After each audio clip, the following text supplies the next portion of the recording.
For the first time in more than the 20 years I've been covering stories concerning problems with breast implants, I sit down with a local plastic surgeon who decided to remove her breast implants and to speak about it publicly.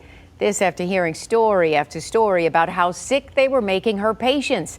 Now she too has a story to tell about her recovery, and tonight she is leading a study so the science will back up years of complaints about breast implant illness. Dr. Amy DeRosa has been a plastic surgeon since 2012, a lucrative practice that used to include breast augmentation until she could turn a blind eye no longer to women complaining about what's been labeled breast implant illness. As I was meeting each and every one of these ladies, I was finding myself relating to a lot of their complaints and symptoms that they were experiencing. Insomnia, heart palpitations, bad headaches, ringing of the ears. Were you having any problems? I could relate to some things such as hair loss, joint pain, brain fog. And bloodshot eyes. So after 10 years, she removed her breast implants and decided to speak about her ordeal publicly. Why did you decide to take out your breast implants? There was the side of them where there's basically an expiration time frame for implants. As we know, they're not lifelong devices, and I was approaching that, actually kind of going over that 10-year time frame. What happens when women don't get them out at the 10-year mark? Not that anything necessarily happens. It's a risk stratification that was evaluated in the implants years ago, and they figured out what the rupture rate was. But the transformation was not easy. So you look in the mirror and something's gone, your body's different. It's a change. I mean, I had them in for 10 years, so it's 10 years of my identity. But then relief.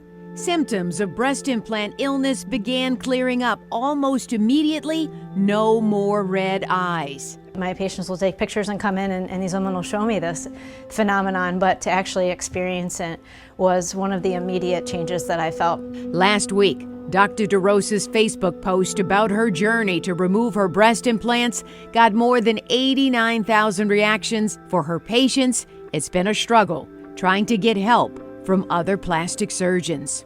You're the first person that I've seen that is willing to take them out and leave them out. Dr. DeRosa no longer does breast augmentation, only explant surgery. She does hundreds of consultations for women who come to her from all over the world. Taking implants out can be physically devastating. Not only, especially for a length of time they've been in, size of implants, lack of breast tissue, stretching of skin. Dr. DeRosa says she has refined her explant surgery technique over the years. Each of her patients' stories about breast implant illness so similar, she was asked to document nearly 200 of her cases in a study with Beaumont Hospital.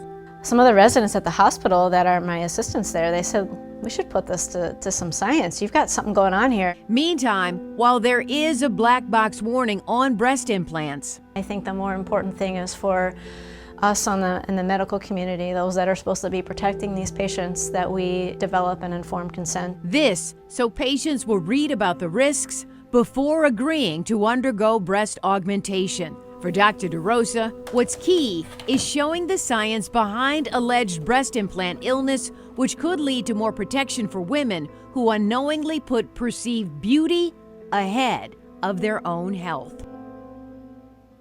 Dr. DeRosa will be submitting the data from her study with Beaumont in the next few months, and she's hoping for publication next year. You should also know, for the first time in years, breast augmentation is no longer the #1 requested cosmetic surgery, and breast explant surgery is now on the rise.